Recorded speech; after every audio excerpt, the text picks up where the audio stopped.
industry events where we tackle some of the biggest challenges operators are facing today, but hopefully, and more importantly, uncover some of the opportunities for tomorrow. My name is Dan Stock. I am the Senior Communications Manager for me&u, and it's a real pleasure to be joined up here today by three really inspiring leaders of the industry as we unpack today's topic, capital attractions, creating incredible hospitality together. To my left here, we have the CEO of New Zealand's best food festival, Sarah Meikle, CEO of one of the fastest growing hospitality groups in New Zealand, with venues around the country and Wellington, including this very one here, Jamie Williams, and chef of ex-chef of one of Australia's best regional restaurants, the Royal Mail Hotel in Victoria, and newly minted Wellingtonian, Dave Sutherland. Please put your hands together and join me in welcoming our guests.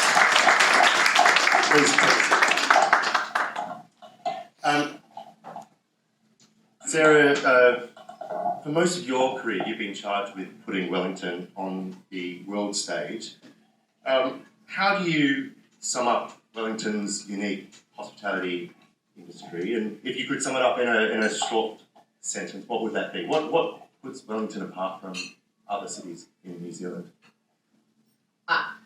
Very hard in a sentence. I think probably that really sets us apart is our close-knit community. We know each other and we care about each other, and competition is alive and well here.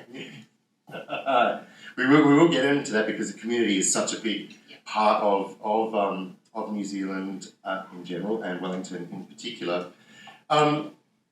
What do operators do to sort of capitalise on what makes Wellington unique? Well, they all do different things, but I think a couple of things that they really do capitalise well on here, actively, our geography. We've got this amazing walkable city. We've got people who are foraging in the city hills of our city, which is amazing. But I think also too, it's the way they collaborate with each other. So we have these amazing breweries that collaborate with chocolate factories and coffee companies that collaborate with other people.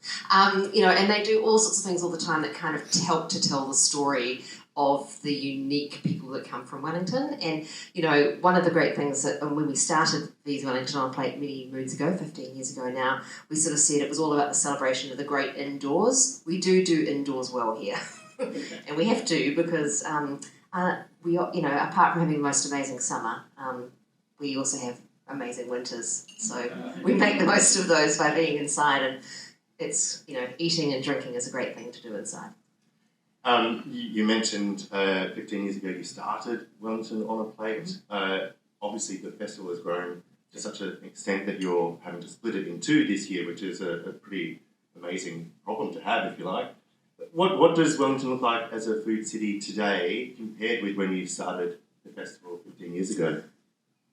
It is quite it's different and the same actually. There's lots of similarities. The one thing I love about Wellington is we have this amazing community of long-standing hospitality providers. People like Mark from Ortega, and that's a really huge thing to be proud of in a little place like New Zealand. We've got a city full of restaurants that you can name that you went to 20 years ago, and that's rare. And I think, so that's the same. But what's different is in 15 years we've seen lots of new people come in, and even in the last 3 years over the COVID period we've seen a return of a lot of new people from overseas. And they're bringing new thinking and new ideas and maybe are newer to the community. And so, it's sometimes I want to go up to them and say, now, this is how we work here. And we're letting, they're finding their way as well, but they're bringing new ideas and new cuisine styles to Wellington, which is great, but I hope that everybody wants to come and be part of that collaboration, because I think that is the one thing that I feel proud about Wellington and being part of the scene here is that, you can go and borrow a cup of sugar from your neighbour because you work with them and you know them. And, at the end of the day, we're all in this together, and I say this all the time to my team, but all boats float on a rising tide. Absolutely. There is so much to be proud of for operators in this city. Jamie, New Zealand more broadly, people have an incredible pride in the produce and the people of the hospitality industry. How important is the focus on supporting local to you, to the Kāpura group? Is local a nice to have, or is it more of a fundamental business need to have? That's not the question you sent me in the email. That's the question he knows. Yeah, and it's out of order, so I was prepped for the first question in the email. The local one's a tricky thing, right? Because people really want to support local, but then if locals aren't delivering the experience, they quickly leave. So the advantage that local businesses have, if they don't use it, disappears really quickly. So fundamentally, you've still got to do your job, which is deliver a customer experience that matches what the consumer wants. And I watch too many businesses relying on just, I'm local. The local thing really should mean, and if you're in a suburban bar, we talk to it, we've got suburban bars, we talk about our stuff going, the experience there is actually about recognition, personalisation, so it's about going, hi Tracy, hi Tom, I'm Mel, how was your holiday last week? That's what makes people feel local. But if you don't do those things, then you lose that advantage. So you can't just be local, you have to act local. So, and if you do that, you have an advantage. And I think that's what, and people will support you because they go, I like going down and see the guys that run that venue because they recognise me. So, and consumers are funny things because they'll say one thing in the survey and do something different. So I think people have to sort of appreciate that and go, we can't just rely on the fact we're local. And from our company's perspective, it's a little bit funny, right? We're born and bred Wellingtonians, I've lived in every part of Wellington. But as we get bigger, we're almost not local. Like it's a weird sort of dichotomy of getting bigger. You're kind of like the gorilla in the room, and we still love Wellington, we still try and support Wellington, and we try to have different brands that represent Wellington, but it doesn't matter what we do, that will stay with us, that tag. So I think, it's something we have to battle all the time to kind of go, well, do we have to go over and above to be local? And it's caused by ourselves, by growing so much. So that, it's not like it's anyone else's fault; it's our fault. But it does create that issue, and we're aware of it. We're self-aware, and we're trying to do things to combat it. And and sometimes, particularly the last 3 years, I wish we were so big. I wish we were just small and we'd stayed with a couple of venues and we're hands-on and had those relationships with our customers. And I don't even know how we got here sometimes. I don't know what happened along the way that we ended up here. But, what does the group look like today? How big is it? We've got 1,300 staff. That's a lot. Incredible. That's a lot of people. That's a big business. Yeah, no, it is. But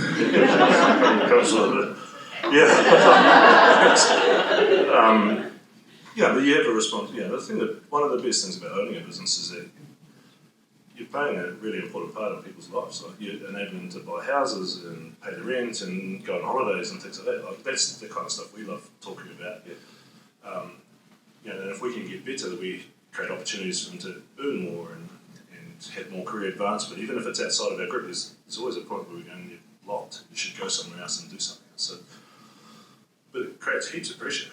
Particularly in the middle of COVID, we were sitting, literally crying, going, I don't know what we're going to do, and I'm more worried about the people, than us. So all those things are the things that we have to deal with on a daily basis, and constantly there's something else coming through at the moment. It feels like someone's picking on the sector. We finally sort of start seeing the light at the end of the tunnel. I was talking to someone before around labour shortage, and there's people starting to arrive. And then we get CO2 issues, and then we potentially have recessions coming up. So, my job, I guess, is to think about all those things and how I give everyone security that we're still trying to do the thing we want to do, which is make you better people so you can go off and do better things. So, You mentioned that sometimes consumers say something on a survey and then they act differently, and price pressures are obviously going to be coming even more to the fore in the next 12 months with some of those pressures that you mentioned.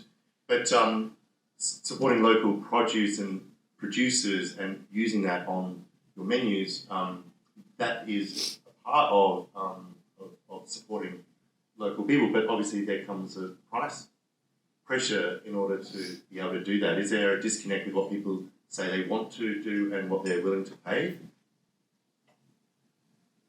It's a good question. I mean, that's the answer to business, right? Like, how much can you charge for a service? Yeah. You know, and how much value do you have to add to that service to get people to pay for it, whether it's hospitality or anything else. So, you know, I use local suppliers, we do this, we do that, we have a sustainable practice inside our business. At what point do people go, well, I don't really care? Because I can go over there and get the same or fairly equivalent meal or drink for less. So that's that balance where you kind of actually, you sort of, one, you've got some ethical value stuff inside yourself and going, well, I don't really care, we just have to do that. We think that's really important and that's what we need to represent. And you have to suffer the consequence, but you know, it's a balancing act all the way through. You know, and in our case, and it's not meant to be egotistical, but you know, quite often we try to use the small suppliers, local ones, and our companies they can break them because the demand is, you know, they just can't supply. Yeah, and so then we have to go back to the big supply companies, and that feels awful because you're just a number at that point, and we're smaller than lots of other companies. You know, we're not like a Compass Group that supplies the hospitals and everything else. So then, you know, you don't get that true connection. You try, but yeah. And so we still use heaps of local suppliers all the time at a point where it's fair. And the other risk we've had and we've seen in the past is it wasn't intended. Well, we didn't mean for this consequence to happen. Is if we switch from that supplier to someone else, it can leave real damage inside their business. So we're actually quite protected of the smaller suppliers coming into the business now, not because we don't want them to have all the sales, but the risk for us is if they can't supply or they can't do things, then we have to go and move to other people, and they might be investing in a new truck or a couple of staff members. So we just are really honest with them around that. And so we go, look, you can have some. Choose how much you want, just stick to that, and then Keep it sustainable for themselves, yeah.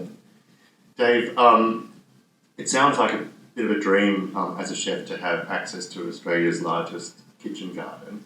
Do you want to tell us a little bit about the Royal Mail for those who aren't familiar with it and the work that you did there? Sure. Yep. There you go. Yeah, so it was a dream having access to a garden like that. Yeah. You know, from being pretty green there and learning how to sow and harvest vegetables, right through to like how it actually works in business, which was a bit of an eye-opener. How big was the garden? How did the garden influence the menu? I think we had about 5 acres of gardens. 5 acres? Can you remember? Sorry. Had about 5 acres of gardens, and I wouldn't say that it influenced the menu. I'd say it dictated the menu. Yeah. Yeah. So, but it's. I'm still thinking about what you were talking about and the scale of your business. Sorry if I could just go back a bit and talking about the scale of your business and small producers. It's probably almost easier for a small business to use local providers than a large group of businesses. Yeah. And that's really where the support for local comes from. Is, you know, that you have to. I'm just going back to the last question. That's what I'm thinking about. But I think it's on the consumers to front up and say, yeah, I'm willing to pay for this, and then it can be provided, because it can't work backwards the other way, or else it doesn't work. So anyway, talking about the garden now. It told us what to do all the time. Basically, we'd change our menus according to what was coming through the garden, and it was great. But we also had to use local producers and stuff as well, because running a garden's a big job. Yes, yeah. Yeah, and it added a lot of man hours to what we did. You know, we had to harvest the vegetables, we had to wash them, we had to do something with the ones that weren't A grade, and you know, whereas you can just buy a box of carrots and have the job done. You know, so It's different from a consumer's point of view to be thinking, kitchen garden locally sourced and harvested and all those things that are almost like marketing words on a menu, but the actual physical work of doing that is much greater than people probably realise. yeah, it's huge. It's huge. We had a team of gardeners, so we had 5 or 6 gardeners, you know, working. And the chefs still had to do their own harvesting most of the time, I would say.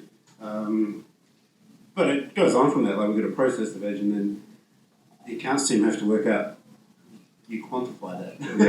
Yeah. You spend $400 on seeds, do you get $400 worth of beetroot? Yeah. Yeah, it's not so easy, and I think that's why there aren't many people doing it on that scale. Like, you need to have the business owners behind it and really think that's what they want to do, and so it's really a labour of love from their point of view. And we were lucky. Yeah, really. Yeah. The Royal Mail was really very much the definition of destination dining and tourism. It was 3.5 hours from Melbourne. There's not a lot around it. The Grand Hand's given one of the biggest tourist attractions of regional Victoria. But what were some of the things that the business, the hotel, the restaurant did well in sort of telling that story of what you were doing there and bringing people to Dunkeld, to the region? I remember this question. This is good. I wrote notes. So I think I've got this. Firstly, we had our marketing team. Sure. It was just one person, but we called them a team. and they would use, drone footage and piano music, and it worked very well. Beyond that, I think it's really important for us as a business, speaking in the past tense here, but to identify and really know what our reason for being there was, and have a sense of place, which you hear, but it really means something when you're in that place. So for us, the reason we were there was for wine and food, and for creating a place for people to escape, which was really evident post-COVID. People really wanted to get away, and the demand was definitely there. And we're right in a national park, so that's sort of what we did. Yes. We existed there, and we knew why we were doing it, which was great for everyone on the staff to have a sense of purpose, so that they can work towards this common goal. And then beyond that, we had to deliver excellence, because we're 3.5 hours out of Melbourne. There are people coming from much further than that to eat there and dine there and stay there. So the scope for giving someone a good experience exists, but the scope for someone being extremely disappointed also exists. So you really had to work hard to deliver excellent experiences. Yeah. Sarah, what are some of the opportunities that are available now for operators, now that domestic and international tourism is starting to rebound into New Zealand broadly and Wellington specifically? What are some of the things that you see that are exciting about the time ahead? Well, I just think, picking up on the point that Dave made about sense of place, every dining experience, regardless of it being fast and furious or long extended destination, can create that. And I think it's really important in New Zealand. It's because we are a very integral tourism destination globally, but really food tourism has only just been invented here, and which is weird because actually it's kind of the oldest form of tourism. That's why people did the grand tour in Europe, and and to think that here in New Zealand, when you talk about food tourism, I haven't really thought about that. It's like, it's the only experience every single visitor has to do regardless of where you go. You don't actually have to bungee jump or jet boat, but you have to eat.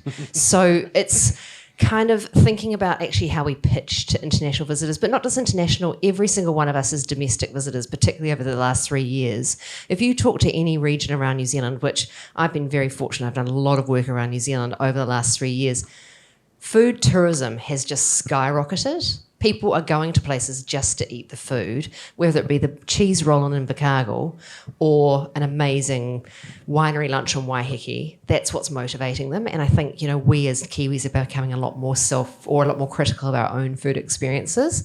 And so I think the biggest opportunity actually sits around actually being more proud of our food and really putting it front and centre in the tourism experience in New Zealand.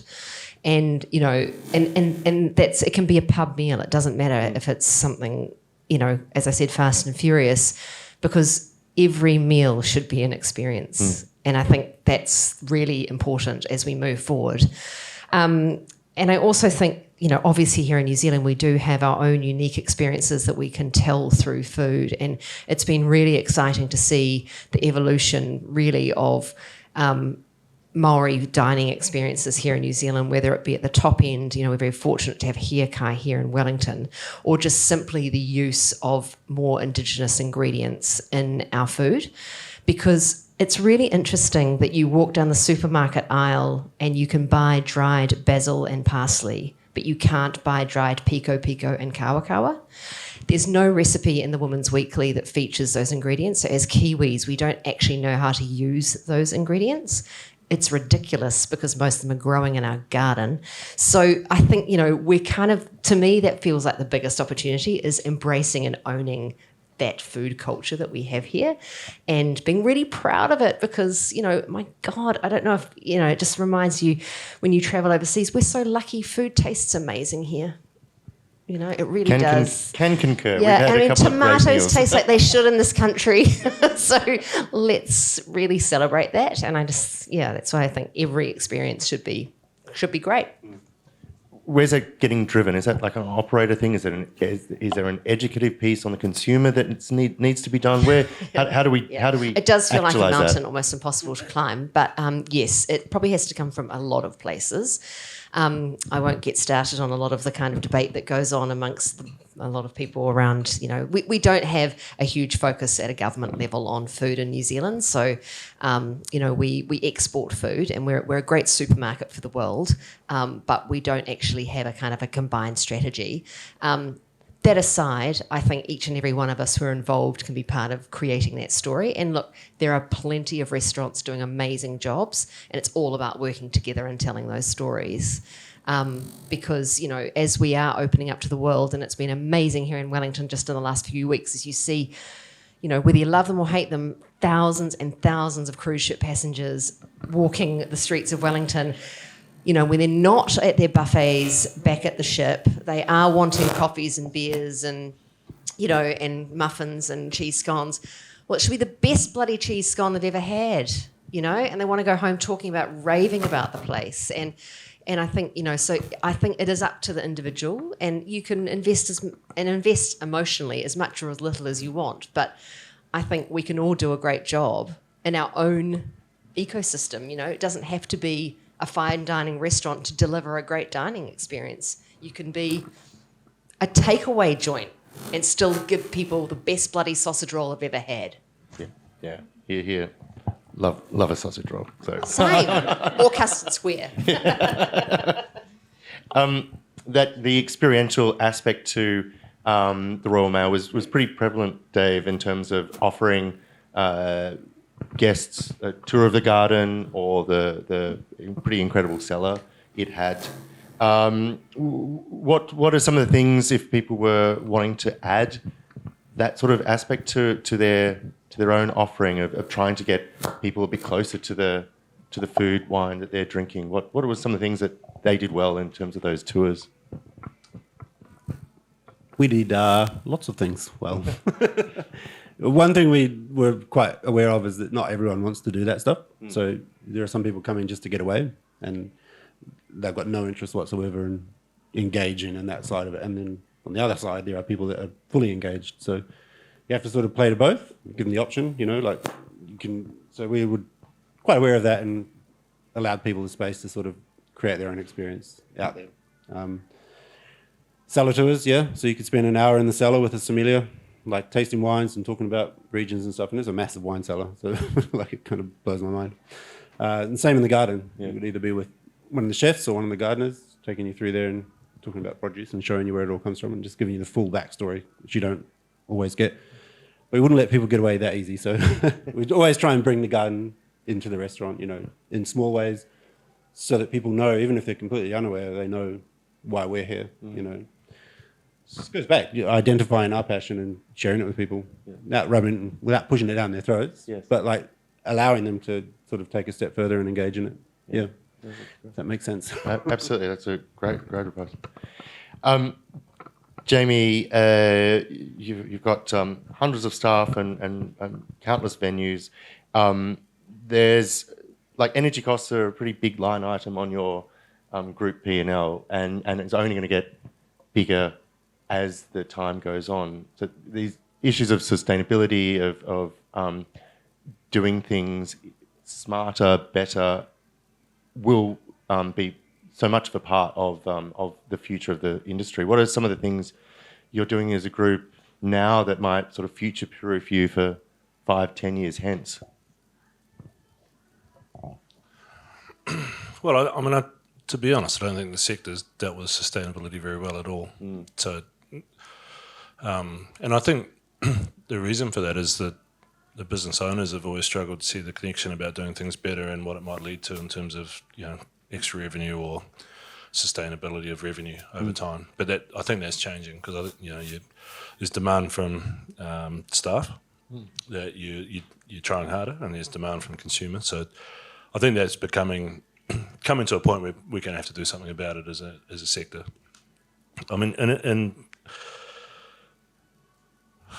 the case of Kāpura, we've done some really great stuff, and then we've sort of, mainly because of COVID, and I don't want to use COVID as an excuse, but it's very hard to make an investment into something when you're just trying to get to the other side of Absolutely, of COVID. So, we have regular audits to work out where the opportunities are, and we always try and build those into an annual business plan, whether it's around waste or pressure onto suppliers to ensure that their supply chain is more sustainable. But in pockets, the school lunches program that we run for the government, there's no waste, so zero. So we use plastic trays that have come from Flight Plastic. We deliver the food in those. We go and pick them up at the end of the day, take them back to Flight Plastic. They put them back through, remelt them. We pick them up the next day, fill them with food, and take them back out. So it's sort of just a circular economy, albeit I've had a lot of complaints from parents going, "You can't believe you're using plastic." And I'm like, well, I need to do a better job at comms. This plastic just doesn't go anywhere. It just goes round and round in circles. And then on the food waste side, we have to go and pick the waste up from the schools because you're basically allowed to leave no footprints on the schools when you're delivering. So we pick the food waste up, bring that back, and we've got literally maybe 200 square metres of worm farms that are processing that. So, and then in my perfect utopian world that I like to try and live in, we would deliver the processed fertiliser or high quality soil back to the schools for them to put into gardens, but we haven't got quite that good at what we're doing yet. And yet I'll go into some venues, and it's normally because they were built a long time ago and they don't have the facilities, infrastructure, and everything just goes in a bin out the back and gets thrown out. And it's sort of that, you kind of have that dichotomy of we're there and we're also there.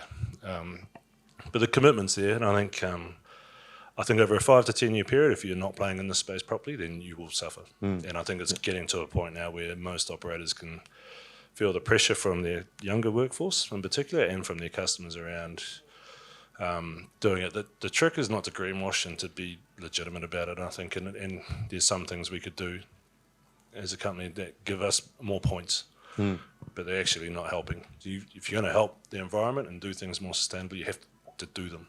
So I think it's growing, it will become more important, and I'm not sure as a sector we've got all the answers, all the pathways to delivering them. So I think there's probably a bit of work there.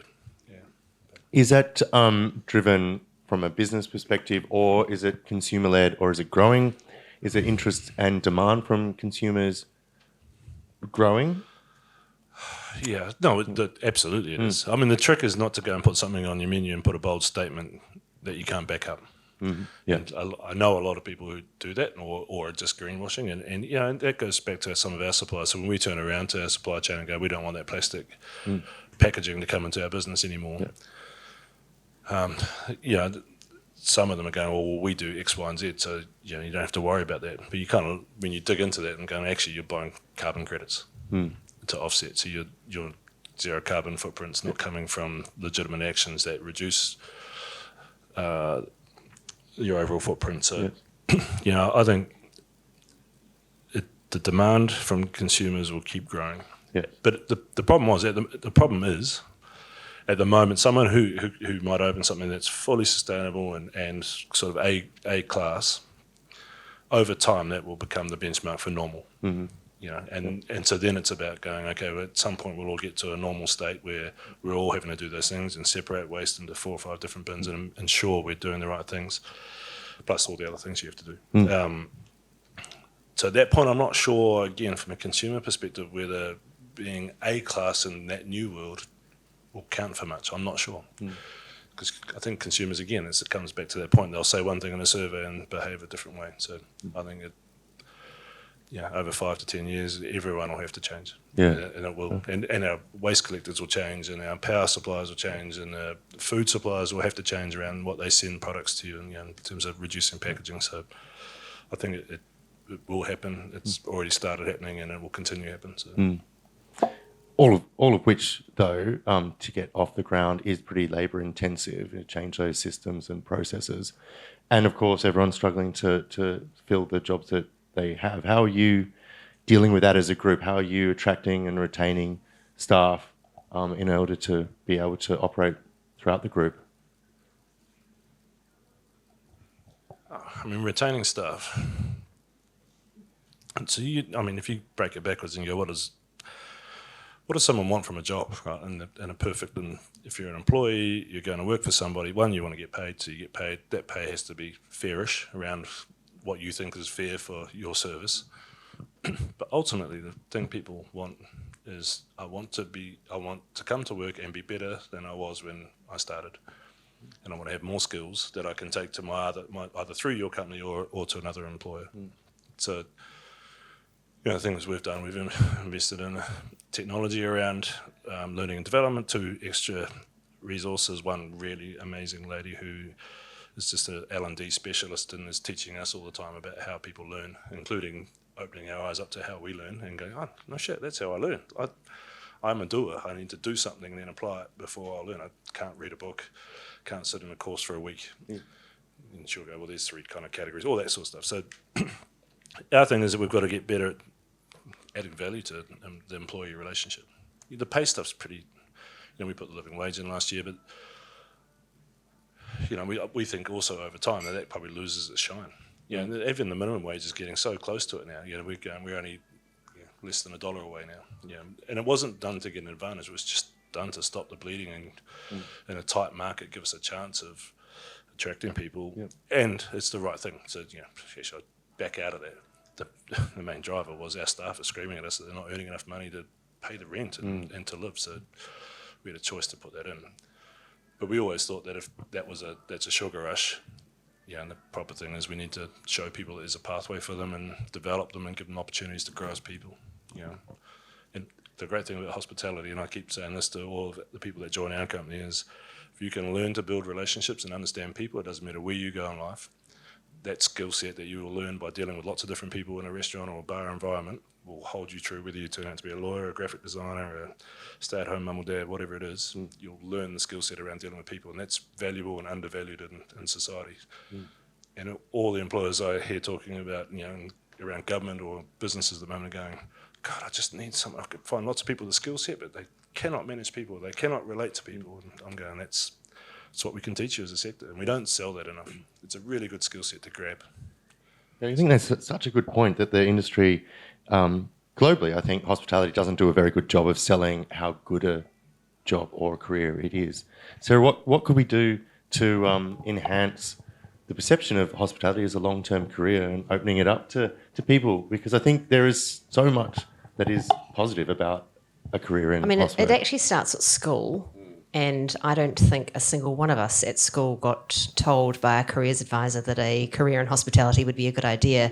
And in fact, my own father was a restaurateur and told me not to go into hospitality, which speaks volumes. Needless to say, it does kind of draw you in. You get a bit stuck, which is, great. But I do think, it's much bigger than just one person or even one group. We need to have a much more focused strategy in New Zealand around actually selling the attributes of a career in hospitality, and that it's not just being a table server or you can progress through. And I think that's one of the things I do love about Wellington is that there are still family-owned hospitality businesses here. A decreasing number, but I look at some of the businesses we've got and you can see the children working in the businesses now, and that's how it is in Italy or Japan. That's generational, and that's just, that form of hospitality cannot be learnt. That is inherited. It's a completely different skill. And I think just proving to people the value and the skills that you can learn in hospitality. And I mean, Jamie made a great point, that sort of relationship building skill. The only way you learn that is through experience. You have to wait the tables, you have to serve the people, sober and drunk. I mean, I remember the days and they were also blowing smoke in your face while you were doing it. I think it's probably something that is going to be a continuing struggle because, at the moment, there is a real bias for university education, and unless there's a degree in or a bachelor of restaurant management, maybe we should invent one. We're always going to be up against it. Dave, pardon me. Dave, in your experience, has there been a recalibration of kitchen culture, of moving away from the angry, shouty chef and 80-hour weeks, and moving to an environment that is more in keeping with what modern workplace expectations? Yes. I was going to say, I'm glad these guys are getting all the hard questions and I'm getting the soft ones, but it's getting a bit trickier. We'd actually made a change towards better work-life balance before COVID, just because, I guess, being in a rural area, we didn't have the luxury of one in, one out chef sort of thing. So we're always focused on attracting and retaining staff. And reduction of hours is sort of the first step there. And that comes at a direct cost to the business, because you're not open as much. But you have to decide, okay, well, we can either push these guys into the ground or we can make a change and sort of try and be a bit more sustainable, I guess. Yeah. So we were doing that before COVID, and then COVID happened, and that was pretty crazy. But then when we reopened, we couldn't reopen to the state we were in before. So, as a hotel in a rural area, I think we stopped doing breakfasts, which there was a lot of pushback from customers. But we had to hold fast and say, look, we can't do this to our chefs, we can't do this to our staff, we can't provide that service. So what we did was we relied on other businesses in the town to sort of pick up that slack. There's a cafe, there's another place. They can cook the eggs, they can make the breakfast coffees and stuff, but we can't provide that. So what was the question? But I think that brings us to a really good point, that by offering a better work-life balance to your staff, you then put business to the broader community. So that idea of community, Sarah, that we spoke about, is so important to a small town, but also to a city like Wellington. How can we foster, outside of the festival, which does a really good job of bringing people together, how do we foster a greater sense of community, of that co-opetition? Yeah. Look, I think there's kind of an intrinsic nature here already that exists, but as I mentioned before, it's changing. There are new people coming in and they bring different ways of working. And it is funny, I was saying this earlier, it does often bring a calamity, or a calamity has to happen before people realise the value of community. Look, there was no perfect solution in terms of how COVID was dealt with in Wellington versus Auckland or whatever, but there did sort of feel like there was a little bit more coordination here than there was in other places, and I think it comes back to that community, and that we also had platforms that we could get information out to consumers and to the industry quickly, which didn't exist in other places. So that's probably one thing, but I also think it's probably also important that, for the new restaurateurs particularly coming in, that they're joining a neighbourhood. And so, if you look at where, sorry to pick on you, Mark, again, but if you look at where Mark is in Marshbank Street, you are one of a number of, people in that street. And, I might be wanting to go to Ortega for dinner, but if you're full, it's also important that the people at Ortega say, hey, have you tried a muck, or have you tried koji, or hey, go to Capital down the street, it's great. So that you're kind of in this community together, and you're actually making the most of your neighbourhood. And that then develops you as a destination. And so, when people talk about going for dinner, they go to Cuba Street.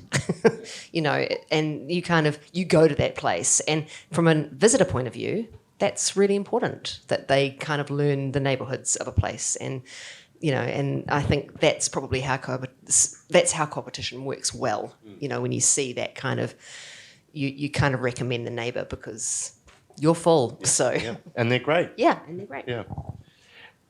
Jamie, people here today might be looking at you going, wow, you built this huge hospitality group, you know, with tens of 35 plus venues, thousands of staff. But it started with one pub. It was like an idea. Like what would you, what advice would you give those who are sort of just beginning that journey of thinking, I wouldn't mind doing something in this space? When we bought that first bar, I went and saw a couple of people around town that I knew. So Russell Scott was one of them. So he owns the 3 sites down on Featherston Street and had been in the industry for a long time. And I said, look, I was in IT at the time. I'm looking at getting out of IT and buying a bar. And he went, they obviously didn't teach you anything. There's no way you should join hospitality. It's a really hard sector. Don't trust anybody. It's awful. Stay in your job. And I almost took the challenge, went, buggy, I'm going to do it anyway. Yeah. So, you know, I think we had a little bit of luck along the way. Our first site, when I saw this question, I actually think if people are looking at getting into the sector, the first thing you need to do is understand who the customer is. Like, once you get that, and what does the customer want, and then you do sort of market analysis and go, actually, you know, sometimes you get lucky and no one's doing that. And you go, great, I'll just do that. I'm not really hurting anyone, I'm just adding to the overall flavour. But if you don't, too many people from that come through the sector come out with a preconceived idea that they know what they're going to do and it's going to be amazing, and they put it in the wrong spot that doesn't have the market. And it wasn't a bad idea, and it was the right offer, it was just in the wrong spot. So I think you've got to really do your research around who the market is. So that's probably my first point. Everyone will tell you, get a good advisors around you, write a good business plan. You know, but the reality is you can only sell something to people who want something. So you've got to work that bit out first. The second part is it's more of a sort of personal attribute thing. You have to be brave because you are putting, to a certain extent, money, time on the line, and you have to be committed. And the commitment is the bit that can wane over time, where you just get tired. And it's a lot of effort and a lot of energy, particularly if things don't go your way, which then is when you rely on the people that you've got around you to help you through that process. But yeah, most of it's sort of, am I really driven enough to do this and really commit to it? Like, really commit. Like, I'm going to get up and I'm going to do everything I can to make that business work. And the second thing is, you know, be brave. Yeah, life's short. Like, so it's, yeah, particularly for younger operators in the room that might be thinking of doing it, you've got plenty of road left in front of you. So worst case is you just go and get another job working for someone else somewhere and choose a different career if you really didn't like it. And you've got plenty of time to do that and catch up. You know, for the older people in the room, probably the thing at the moment is COVID's left more scars, and we all have scars just from the normal world. And and everyone's fatigued because of the labour shortage, so you're tired. You're beaten up from COVID, your balance sheet might be in a worse situation. Some guys have got really lucky and sort of fluked it that they were always the thing that people wanted all the way through, but it's now getting that energy level, because I can tell you what's going to happen in the next few years is there's going to be lots of opportunity in the market where people fail for whatever reason, and these younger operators are going to come and snap them up at a bargain and go for it. And they're going to be brave because they kind of don't know any different, they don't have the scars yet. And I'm particularly looking forward to that, because we're going to see some amazing stuff. So for people who are still in their business, you've got to get that energy back in your system, get over the fatigue, be brave again, and be committed to what's the next iteration of what I do. And that's hard. Like I'm so tired at the moment, like just broken.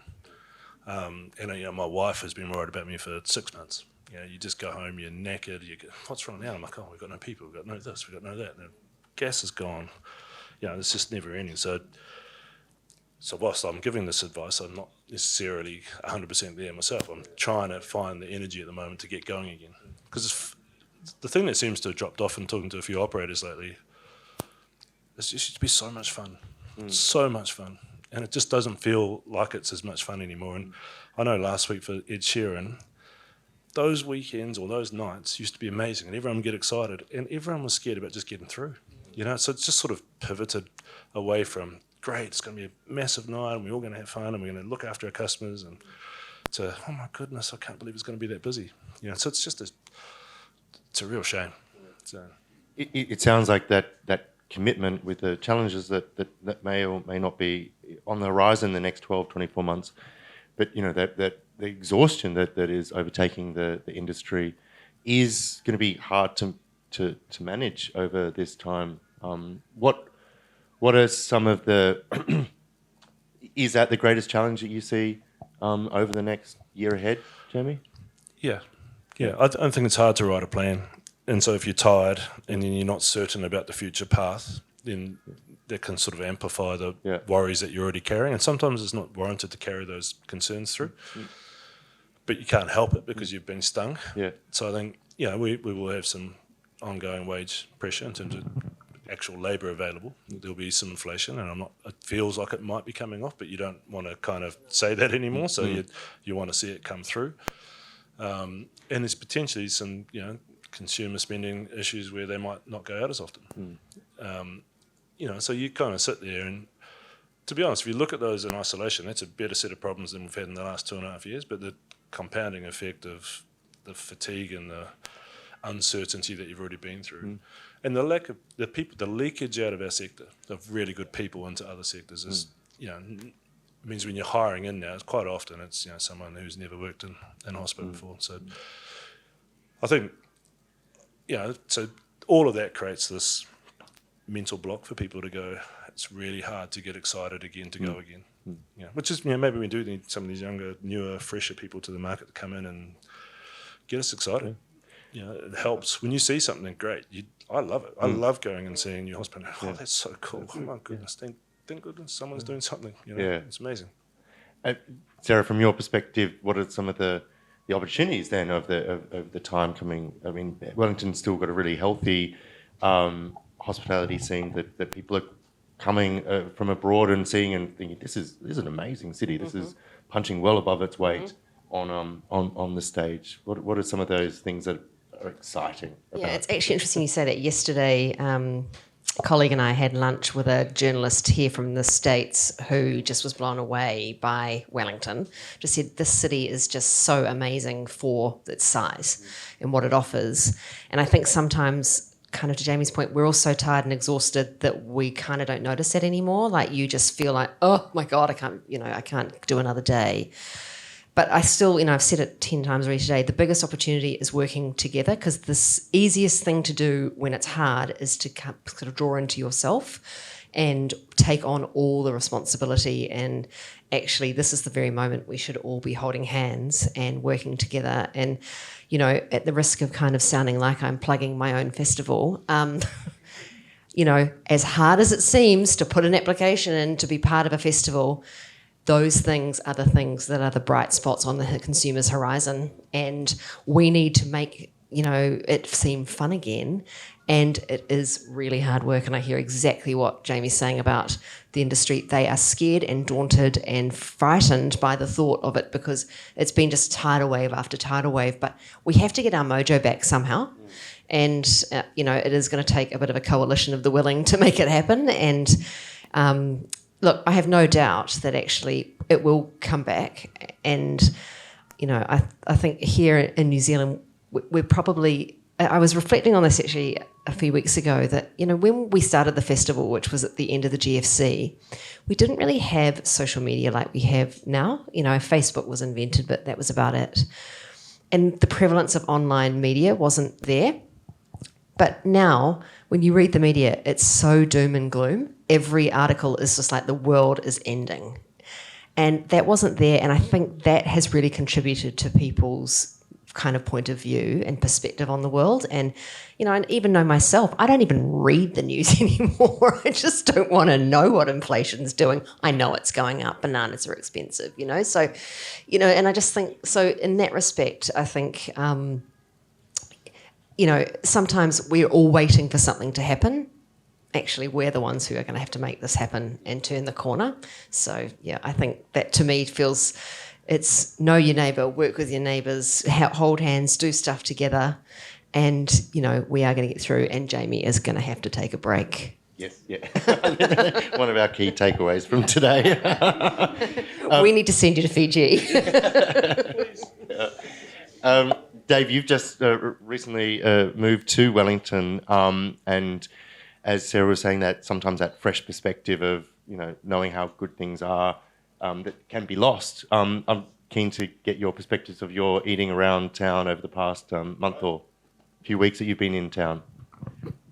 Yeah, I haven't stepped foot in a kitchen yet since I've been back, which has been quite nice. But I have eaten out a few places, and I've just got to say this pressure and stress you're talking about is not evident from in the dining room, which is a testament to like the tenacity of everyone working here in the industry.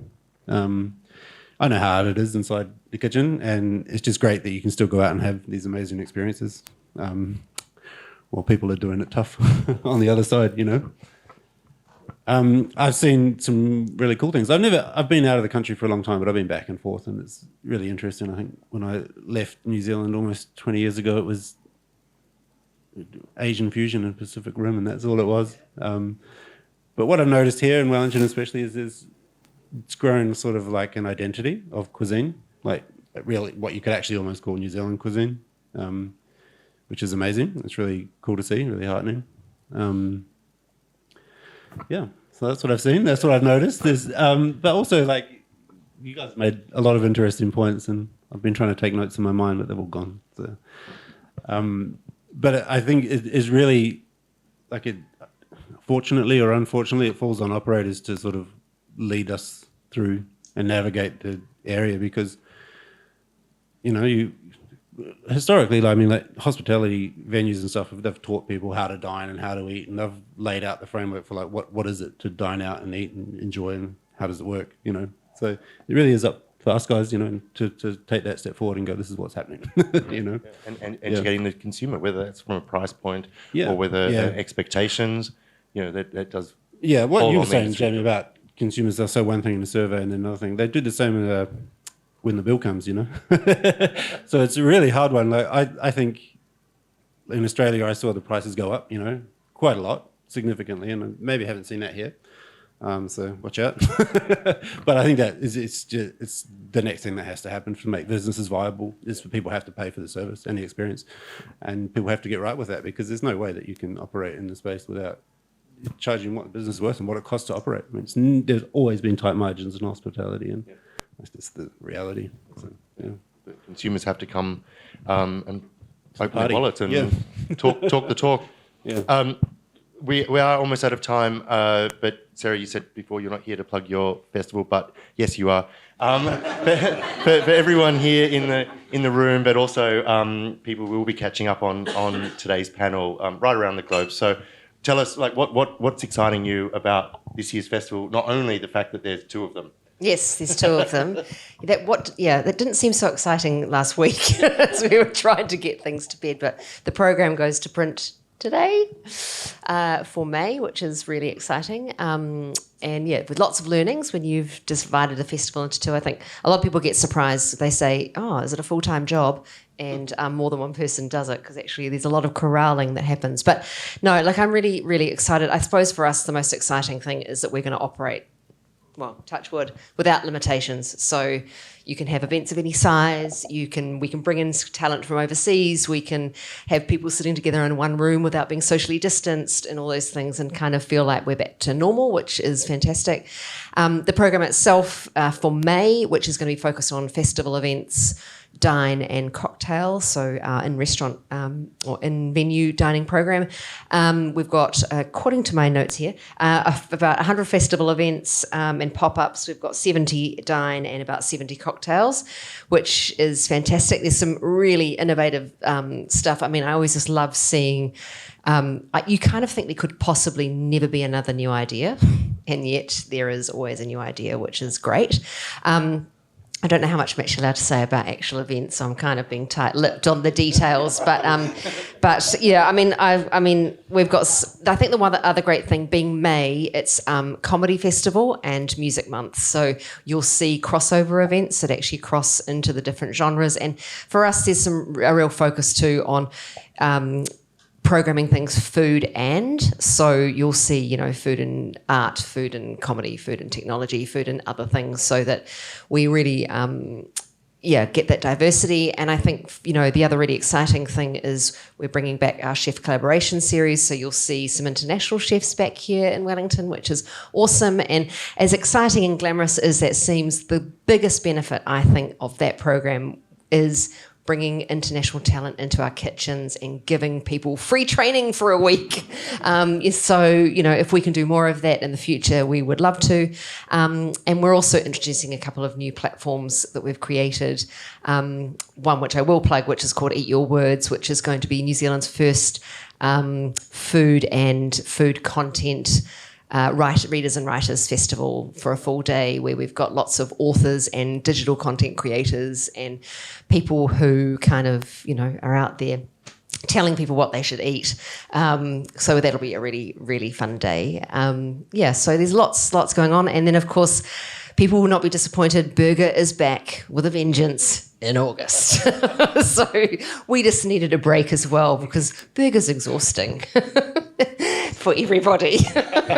So we'll be jumping straight into August as soon as we're through organising May. So what are the dates of the festival in May? So May is 5 to 21 May this year. Fantastic. We cannot wait. Might even be back for it. But it's been an amazing, insightful panel discussion. Really, thank you all for your honesty and insight. And please put your hands together and help me join Sarah, Jamie and Dave in thanking them.